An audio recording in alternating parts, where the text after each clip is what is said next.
All right, ladies and gentlemen, welcome back to the channel. Guys, listen, I wasn't one of those creators that got early access to 007 First Light.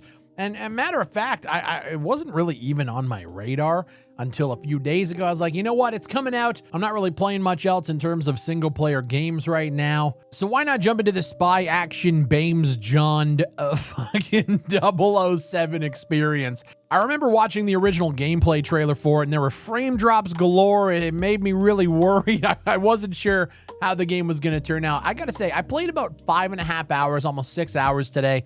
I think I'm about halfway through the game. It feels like we're kind of at the midpoint of the experience, and I've been having an absolute blast. This has been a very delightful surprise for me. The game is really, really fun. It's very Hitman coded with a little bit of that James Bond, but blended with like an Uncharted vibe to it, in which the main character is just this charming kind of action adventure guy. You're hanging off ledges, you're jumping down, you're getting takedowns, you're sneaking around. It's got that James Bond like 007 future spy tech with things like the laser wrist strap on your watch, or the trap mine that's just like a set of AirPods. Obviously your watch is a major part. You can like hack objects around, turn like radios on and off, or fuck up generators, and that kind of lures guards around. They got this nice stealth action blend to the game that lends itself well to the 007 IP. And so far in the first half of the game, the pacing has been incredible. When you're going through like the tutorial and kind of like the intro to the game, which is essentially your training for the prologue for the rest of the game, and you're going through essentially like a movie style montage of like going from push-ups to running obstacle courses to doing different tests to driving courses, and it does it all like in this seamless jump from like moment to moment to moment to moment, and you're learning all of the mechanics as you go. It is a very solid intro to what is now turning into a really solid game in terms of the writing, the characters that they're introducing, and the stakes that the game is actually setting up for the player. And because I want your opinion on this game to be as well-rounded as possible, I'm recording this part just after I recorded the first impressions. I'm seeing quite a few reviews of people saying that they are not a fan of the intro pacing and that it was really, really slow. So this is really, really funny coming from somebody who literally developed a game with one of the slowest intros of all time, according to a lot of the reviews. This is definitely a subjective thing. This review here, they put 10 hours into the game, they decided to pre-order, they left a negative review, and they said it takes roughly 1.5 hours to get into the first mission, which isn't really free roam and directs you exactly where to go, giving you very little reason or freedom to explore. So they weren't a fan of the pacing of the intro, and I thought it was fantastic. It was, I mean, I guess you could say it's a slow burn, but I thought the pacing and the way that it was done was very like fast and action oriented. The first mission has you crash landed on this island or this place in Iceland where you have to like stealth behind enemy lines while being guided by M16 on your earpiece. And I thought it was so well done and well crafted. Apparently some people had a problem with it. So maybe that one's a little bit of a subjective take. I just jumped off the stream. We did it for about 5.5 hours, and I'll be honest, I was gonna stream tomorrow. I kind of just want to keep playing tonight and wrap this thing up.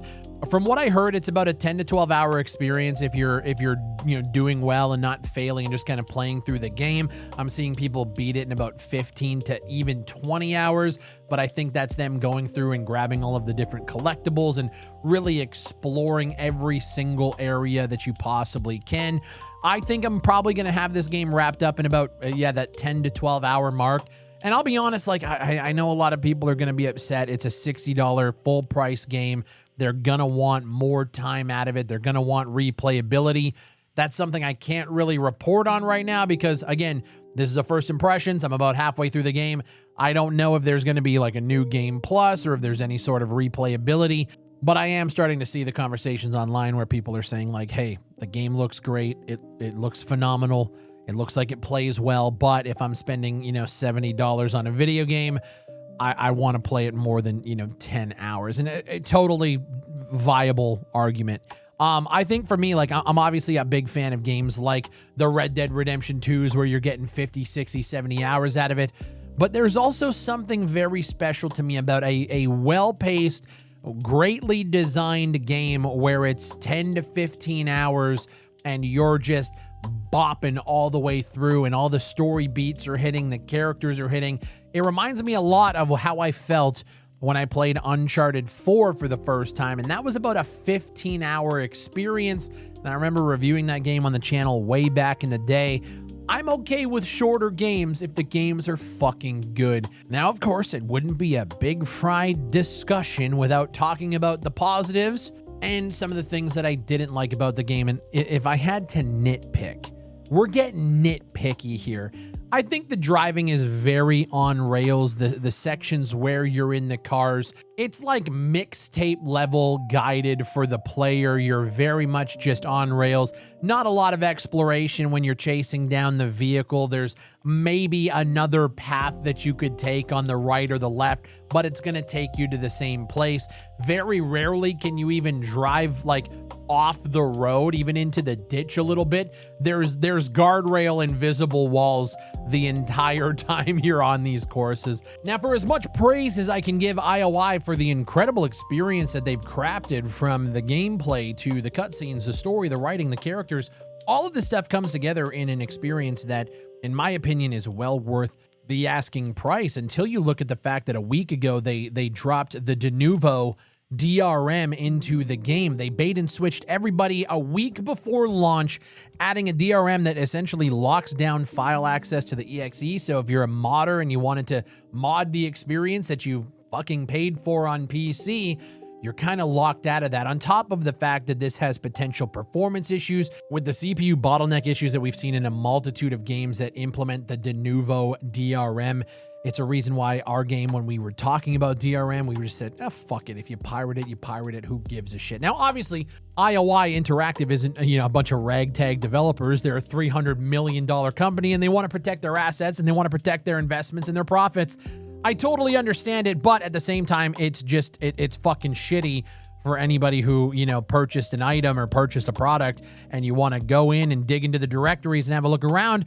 You're really limited on what you can do with de novo. And I know a lot of people swear off games who implement this kind of DRM technology. So if you didn't know, 007, they bait and switched and they added it last minute right before launch, which I think is a pretty scumbag move. The other thing that I was a little confused about when I started the game is it says you can play the entire game offline, but the best experience happens when you connect to the IOI servers and you play the campaign online, which I thought was very strange. I had to do some digging and I'm reading some of the reviews, and apparently, while the main campaign is technically playable offline, the game relies on a single-player live service model, which means your progression is directly tied to IOI's servers. So you can play the game offline, but if you don't connect to those servers and you never want to do that, the game disables access to suit unlocks, item and gadget unlocks, challenges, as well as experience points, and the mission grading and the leaderboards. Any actions that you take or milestones you reach while offline will apparently not be recorded, meaning you must be connected to the internet to actually earn the game's mastery rewards. Now, as this review that I'm reading is pointing out, 99% of people are going to hear that and go, yeah, well, who cares? Just connect to the online. But in the event that the servers might have a hiccup or go down for a few days, or maybe in the future they just shut down completely, that's quite a few features that you no longer have access to in a $70 game that you purchased at launch, which I think is really, really shitty. Why they designed it like that?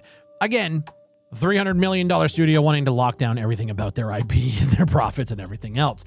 From the player's perspective, it's fucking stupid, it's asinine, and it does nothing to add to the experience. So it's just mainly for the developers and the publishers to probably look at our analytics, look at how many people are connecting, look at the playtime, and then use that as a springboard to potentially get further investments, or whatever the case is.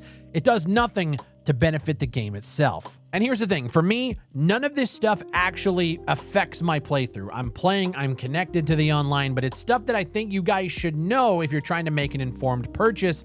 And honestly, this is becoming more and more standard, and I feel like it shouldn't be. As much as it doesn't necessarily personally affect me and my experience, developers, stop it. And so it's crazy. The negatives that I have for the game are really just the surrounding circumstances regarding this release, but the game itself, man, I mean, there's some pretty crazy moments in the game. Bames John can throw hands, man.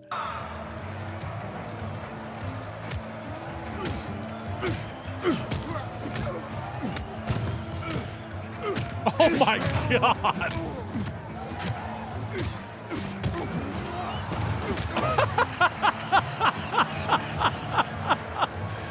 Oh, 2-on-1, easy mode.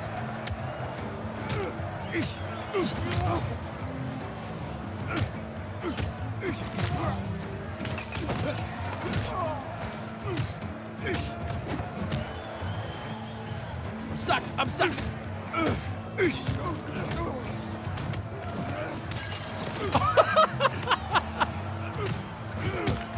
Holy fuck. Apparently this guy's tough.